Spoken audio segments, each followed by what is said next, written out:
Hey, everybody. Good afternoon and welcome. This is Anthony D'Ambrosio. I'm the Vice President of Sales at Supply Chain Solutions, the company that always strives to find a better way and deliver results. And you are listening to the Ship Show Series podcast, the show that gives you the inside angle on all things related to supply chain and logistics. Today is February 22nd, 2024, and I'm proud and excited to announce that we are back and better than ever for another season of the Ship Show podcast. Now, our shows this year will be a little bit shorter in length, but loaded with critical content that your organizations could use to make informed supply chain decisions that will drive value to your bottom line. Now, on today's show, we're going to talk about the dire situation that has been unfolding down at the Panama Canal. And if we have a little time left, we're going to touch on the Red Sea crisis. But let's jump into everything going on down in the Panama Canal. And I wanted to share with all our listeners that back in April last year, I had the opportunity to travel to Panama on business for Supply Chain Solutions. And I was lucky enough to see the Panama Canal up close and personal. And it is really amazing. It's a modern marvel. And you cannot really appreciate what the canal means to the global commerce until you see it in person. The fact that it's not operating at its full potential is a serious cause for concern. But I'd like to give you a little backstory very quickly about the canal because Lake Gutan, or as we translate it into Spanish, Lago Gutan, is a freshwater artificial lake to the south of Colón, Panama. And it was created back in 1913 by the United States by damming the Chagres River. And the Gutan Lake is a key part of the Panama Canal, providing millions of liters of water necessary to operate the locks each time a ship passes through it. And when it was constructed, Gutan Lake was considered the largest artificial lake in the world. And it's funny because most people think that you've got the Atlantic Ocean on one side and the Pacific Ocean on the other, and they just open up these locks and flood the canal with ocean water, and that's how these ships go through. And that couldn't be farther from the truth. It all is a result of the Gutan Lake. Now, currently, the dry season in Panama is in full swing, and the impacts to trade through the Panama Canal is really going to remain challenging in the months to come. I think the situation in the canal after a wetter than expected November wasn't as dire as many of us believe, which allowed a number of daily transits to increase actually in January.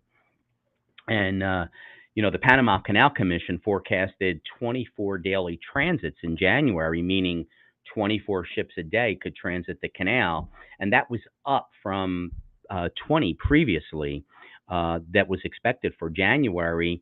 But unfortunately, it's down to 18 vessels a day now in February.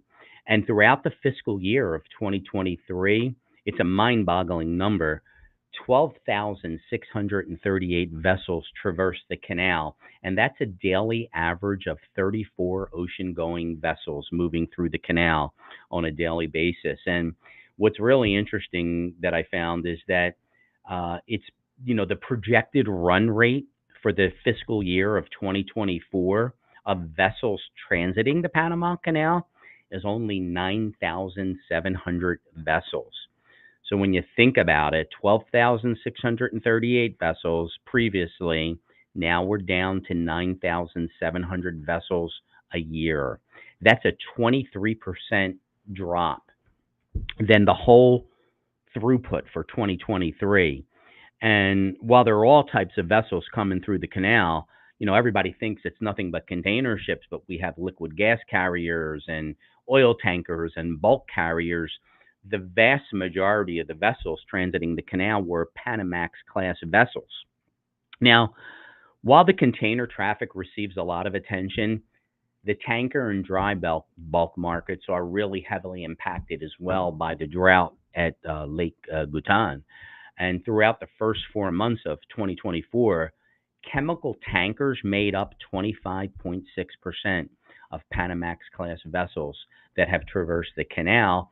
and the liquefied petroleum gas carriers made up 25.5% of the Neo-Panamax vessels throughout the canal. So, we have to ask ourselves, what is driving the disruption? And it's all about the water levels. The water levels within the Panama Canal are largely to blame, but any hope for a significant rebound in water levels to boost throughput will likely be met with a harsh reality over the next few months, unfortunately. And it's really a tragic situation, and it's affecting all aspects of commerce and global shipping. Now, the water levels are going to remain challenged, and that has the potential to continue to derail vessel throughput. Gatan Lake, which, as I mentioned earlier, is a man-made lake that the vessels have to, traverse through, had water levels of 81.2 feet as of this Tuesday. And the water levels in this critical portion of the canal have started in 2024 at the lowest level on record, and that goes back to 1965. So we're at the lowest water level right now that the canal has seen since 1965, and the projections are even lower over the next couple of months. And most likely, we expect that water level to fall below 80 feet sometime in April. So it's a tragic situation. And when you think about it, we had 36 to 34 vessels going through the canal on a daily basis, and now that's been cut in half, and we only have about 18 vessels a day going through. So again, it's a really sad situation. And, you know, three of the largest ports in the United States, three of the largest five ports in the United States rely on shipments that navigate through the Panama Canal. The Port of New York and New Jersey, the Port of Savannah, the Port of Houston. And over the past months, these three ports combined to handle 30% of the total 20-foot equivalent units throughputs. So that's 30% of 20-foot containers, 20-foot TEUs. So it's a mind-boggling number. And for reference, the two largest ports in the country, the ports of LA and the Port of Long Beach, accounted for 32% of the total USA throughput last year. So even though import demand has picked up steam through the Chinese Lunar New Year, it provided a boost to the overall imports that are trending above last year's levels. And I think this boost is being felt by the East Coast ports as well, like Savannah, where the ocean TEU volume index is up over 40% this last month.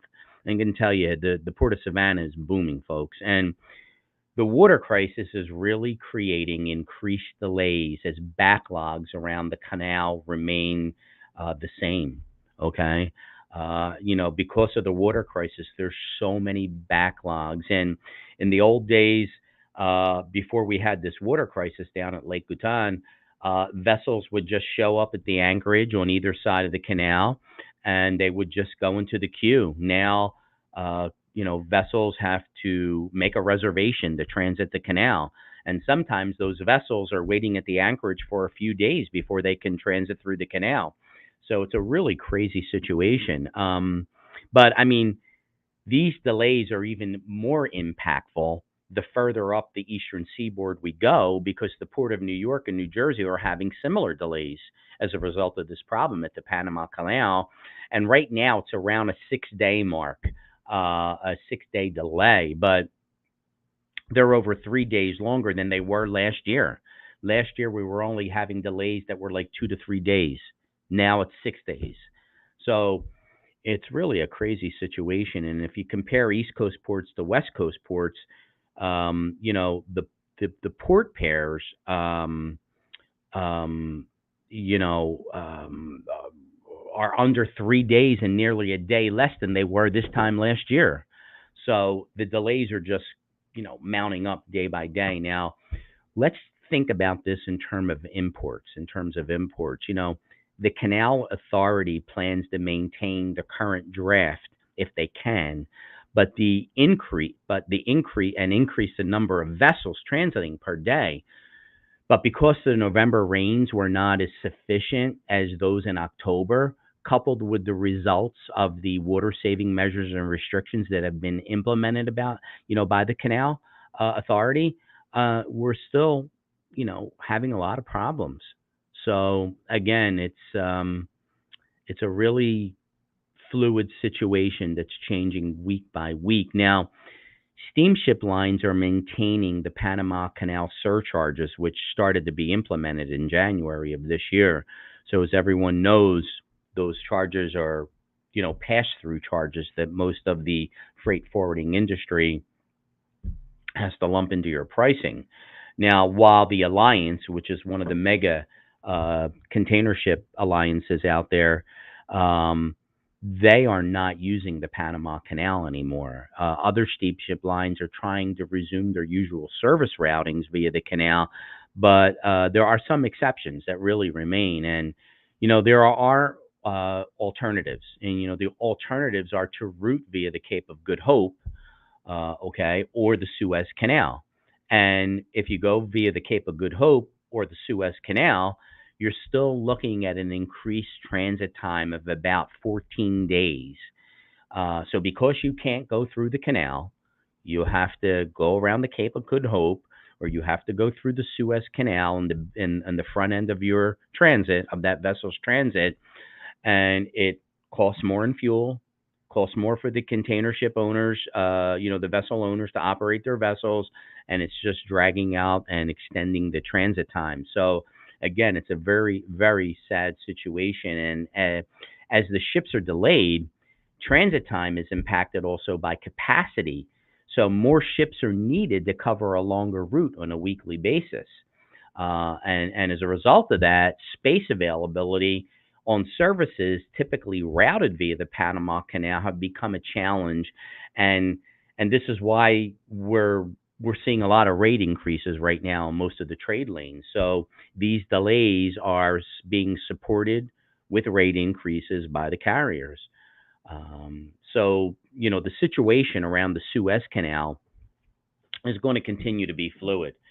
Since December 15th, most maritime carriers announced that they are temporarily pausing or rerouting vessel traffic through the Red Sea and Suez Canal following a sequence of attacks on container vessels launched from the port of Yemen by the Houthis. And a permanent rerouting of all services will really require, and it's a staggering number, folks. So as these container ship owners, vessel owners start to reroute their vessels because they cannot get through the canal, okay, we're talking about 1.4 to 1.7 million TEU being rerouted right now as a result of this crisis. And due to a round trip transit time increase of about 30% of the capacity, okay, we are equally absorbing up to 6 to 9% of global container vessel capacity. So again, it's a really sticky situation down there in Panama, and most of the vessels that travel around the Cape of Good Hope, on an average, as I mentioned earlier, extends their transit time about 14 days. But rerouting or pausing even a portion of those vessels can have a significant impact, not just on trade that moves through the Red Sea, but across all global trade lanes. And blank sailings and rate increases are expected to continue across many trade lanes through Q1 of this year and as we go into Q2 of 2024. So, as capacity continues to tighten, carriers are going to likely reshuffle their vessels to trade lanes that have more demand. In some lanes, this is already happening. We're seeing that right now in real time, and the industry could also experience an equipment imbalance, particularly in Asia, because of the delays in backhaul services. So, think about it. All these vessels are transiting through the canal, and they're unloading their ships. Containers are being unloaded, and then empty containers are being loaded back on those ships because they have to reposition the empty equipment. Okay. And this reduces the number of empty boxes available for people to ship back out, again. So it's highly recommended that bookings are made 4 to 6 weeks in advance to provide adequate space and equipment coverage. And I think, folks, the bottom line is that Mother Nature is outside of human control. And if the water level projections hold true, the next couple of months could add to the ongoing crisis at the Panama Canal, causing massive disruptions and price increases that no one wants to see. And again, it's a tremendous modern marvel. It's a big part of global commerce, and you really have to see it in action. Are the drought conditions as a result of global warming? That's not something we debate here on the ship show. We don't know. But it's, again, a really tragic situation. We have about 5 minutes left on our show today, and I think we'll just talk a little bit about the Red Sea in the couple of minutes we have left. And I mean, no one disputes that the Red Sea crisis is massively diverting containerized goods around the Cape of Good Hope. And I think opinions have really varied on how serious this is for global supply chains, for consumers, for economies. On one end of the spectrum, there's the view that the Houthi attacks will stoke inflation, cause major goods shortages, and have a material effect not only on all economies, but Western economies as well. And while the container lines previously expected to sink under the weight of the excessive new builds deliveries, meaning I think there's almost 8 to 10% of new vessel builds coming into the global shipping rotation this year, meaning new vessels of all sizes. Okay, so even though we have all this capacity coming in, and carriers are manipulating that space and capacity, I think what we're going to see is the container ship lines are going to try to turn this into a cash cow for them by this continuing dance that they do by manipulating the space and the capacity. And on the other hand of the spectrum, there's a view that which lays out a far more sober scenario with everything going on in the Red Sea. Last week we had a grain bulk carrier that was sunk. Today I woke up and was having my morning coffee and looking at some news reels and news, and we see that the United States Navy and the British Navy intercepted 9 Houthi drone attacks as well as 2 ballistic missiles just today. So I think the Red Sea disruption is a bigger topic for Jason and I to unpack in one of our shows coming up in the next couple of weeks. It's a very detailed subject, and it's really become a real fly in the ointment for all of global shipping. And we're seeing, a huge jump in the spot rates following all these Houthi attacks. And with all these Red Sea diversions, happening to coincide with a period of high demand as importers sought to load cargoes prior to the Chinese New Year, Chinese Lunar New Year. The initial shock was just off the charts, and the timing was really unfortunately. But I think we're going to see ship capacity continue to be tight as many companies were trying to import from China before the Lunar New Year. And then we had all of this, Red Sea disruption going on now for the last 45 days. And this timing made a major bottleneck even worse. And I think, everyone's in quite a bit of a panic right now. So, like I said, Jason and I are going to unpack this probably in our next show. But in closing, I just want to send a shout out to the Brand family. Les Brand's our CEO, and Jason is my ship show co-host and my partner. And I'm sure that his lovely wife Lizzie and Jason are proud parents today. Last I spoke to him, which was about 6 a.m. this morning, His wife was still in labor. So, Jason, if you're listening, we want to congratulate you and the entire Brand family on the new arrival. We look forward to you being on our show in a couple of weeks when you're back from your paternity leave.